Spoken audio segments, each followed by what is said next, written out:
قصيدة بلقيس. شكرا لكم، شكرا لكم، شكرا لكم، شكرا لكم، فحبيبتي قتلت. شكرا لكم، شكرا لكم، فحبيبتي قتلت، وصار بوسعكم أن تشربوا كأسا على قبر الشهيد. وقصيدتي اغتيلت، وهل من أمة في الأرض إلا نحن نغتال القصيدة. بلقيس كانت أجمل الملكات في تاريخ بابل. بلقيس كانت أطول النخلات في أرض العراق. كانت إذا تمشي ترافقها طواويس وتتبعها أيام. بلقيس يا وجعي ويا وجع القصيدة حين تلمسها الأنام. هل يا ترى من بعد شعرك سوف ترتفع السنابل؟ يا نين والخضراء، يا غجرية الشقراء، يا أمواج ديلة تلبس في الربيع بساقها أحلى الخلاق. قتلوك يا بلقيس، قتلوك يا بلقيس. أية أمة عربية تلك التي تغتال أصوات البلابل؟ أين السموأل والمهلهل والغطاريف الأوائل؟ فقبائل أكلت قبائل، وثعالب قتلت ثعالب، وعناكب سحقت عناكب. قسما بعينيك اللتين إليهما تأوي ملايين الكواكب، سأقول يا قمري عن العرب العجائب. فهل البطولة كذبة عربية أم مثلنا التاريخ كاذب؟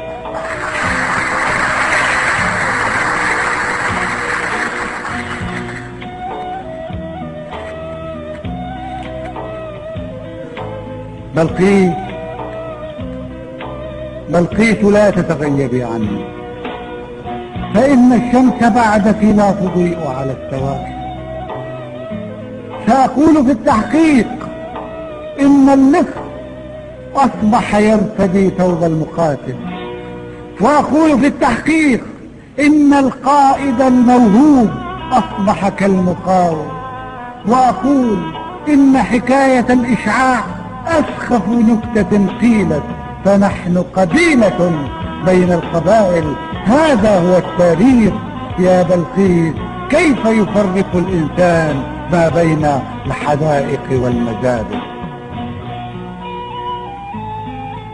بلقيس أيتها الشهيدة والقصيدة والمطهرة النقية، سبأ تفتش عن مليكتها، فردي للجماهير التحية. يا أعظم الملكات، يا امرأة تجسد كل أمجاد العصور السومرية. بلقيس يا عصفورة الأحلى، ويا أيقونة الأغلى، ويا دمعا تناثر فوق خد المجدلية. أترى ظلمتك إذ نقلتك ذات يوم من ضفاف الأعظمية؟ بيروت تقتل كل يوم واحدا منا، وتبحث كل يوم عن ضحية. والموت في فنجان قهوتنا، وفي مفتاح شقتنا، وفي أزهار شرطتنا، وفي ورق الجرائد والحروف الأبجدية. ها نحن يا بلقيس ندخل مرة أخرى لعصر الجاهلية. ها نحن ندخل في التوحش والتخلف والبشاعة والوضاعة. ندخل مرة أخرى عصور البربرية، حيث الكتابة رحلة بين الشظية والشظية، حيث اغتيال فراشة في حقلها صار القضية.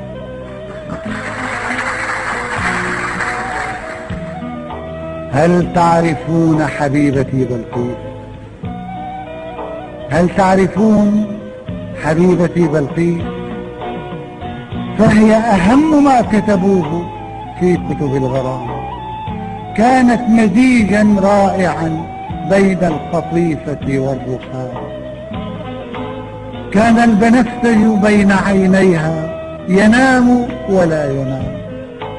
بلقيس يا عطرا بذاكرتي ويا قبرا يسافر في الغمام. قتلوك يا بلقيس مثل أي غزالة من بعد ما قتلوا الكلام. بلقيس ليست هذه مرثية لكن على العرب السلام.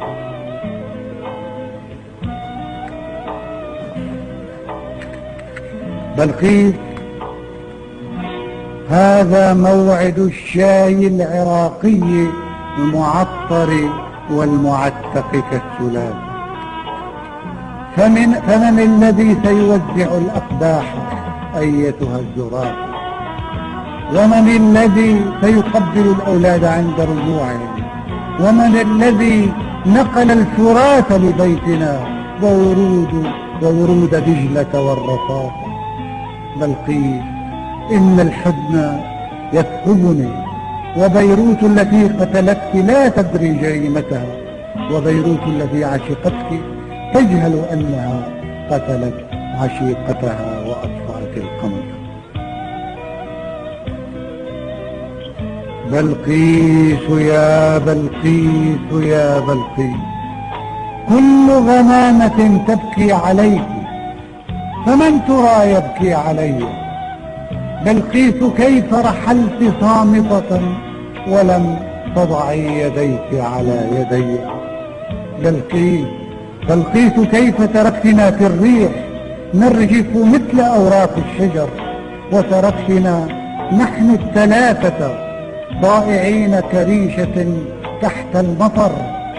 أتراك ما فكرت بي وأنا الذي يحتاج حبك مثل زينب أو عمر؟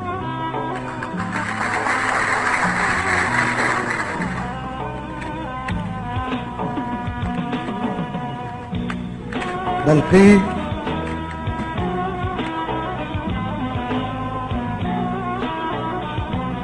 أيتها الأميرة، بلقيس أيتها الأميرة، ها أنت تحترقين في حرب العشيرة والعشيرة. ماذا سأكتب عن رحيل مليكة؟ إن الكلام فضيحة. ها نحن نبحث بين أكوام الضحايا عن نجمة سقطت وعن جسد تناثر كالمرايا. ها نحن نسأل يا حبيبة إن كان هذا القبر قبرك أنت أم قبر العروبة.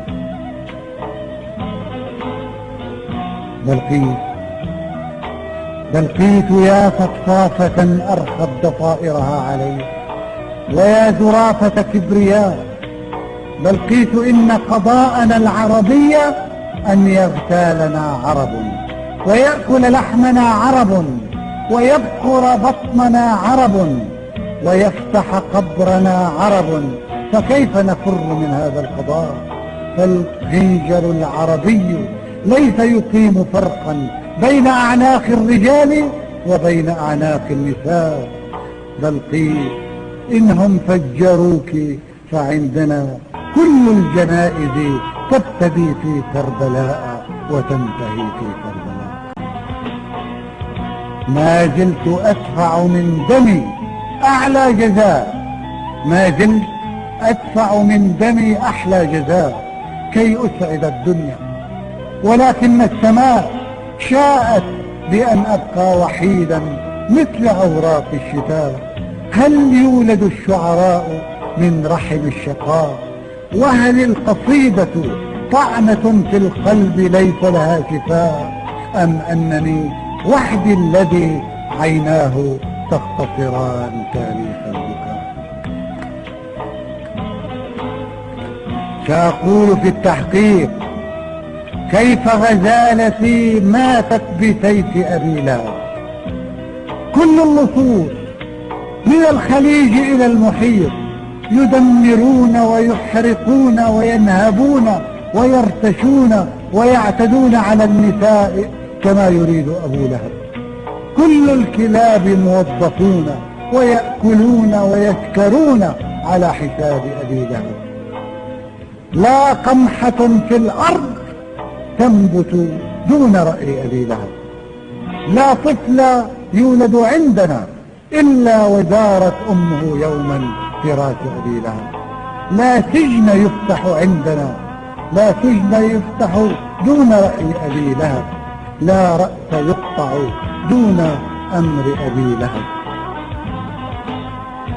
سأقول في التحقيق كيف أميرتي اغتصبت، وكيف تقاسموا فيروز عينيها وخاتم عرسها، وأقول كيف تخاطف الشعر الذي يجري كأنهار الذهب.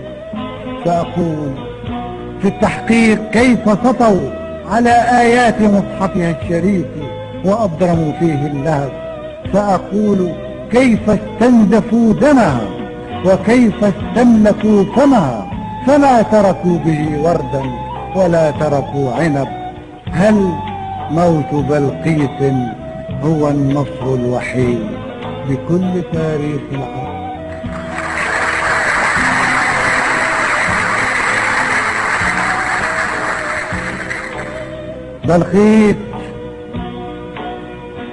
بلقيس يا معشوقتي حتى التمال.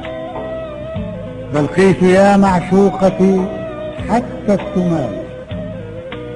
الأنبياء الكاذبون يقرطصون ويركبون على الشعوب ولا رسالة.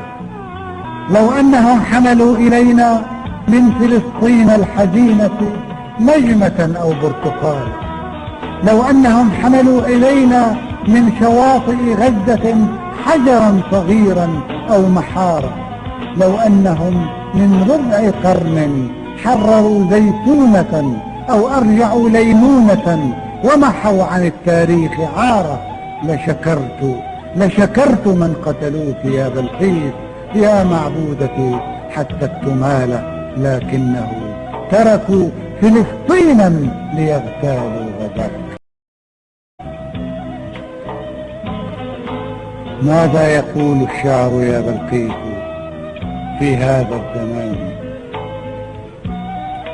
ماذا يقول الشعر في العصر الشعوبي المجوسي الجبان والعالم العربي مسحوق ومطموع ومقطوع اللسان؟ نحن الجريمة في تفوقها، فما العقد الفريد وما الأغاني؟ أخذوك أيتها الحبيبة من يدي، أخذوا القصيدة من فمي، أخذوا الكتابة والقراءة والطفولة والأماني. بلقيس يا بلقيس يا دمعا ينقط فوق أهداب الكمال، علمت من قتلوك أسرار الهوى، لكنهم قبل انتهاء الشوق قد قتلوا الخطاب. بلقيس أسألك السماح، بلقيس أسألك السماح، فربما كانت حياتك فدية لحياتي. إني لأعرف جيدا أن الذين تورطوا في القتل كان مرادهم أن يقتلوا كلماتي. نامي بحفظ الله أيتها الجميلة، نامي بحفظ الله أيتها الجميلة، فالشعر بعدك مستحيل والأنوثة مستحيل. ستظل أجيال من الأطفال تسأل عن ضفائرك الطويلة، وتظل أجيال من العشاق تقرأ عنك أيتها المعلمة الأصيلة، وسيعرف الأعراب يوما أنهم قتلوا الرسل.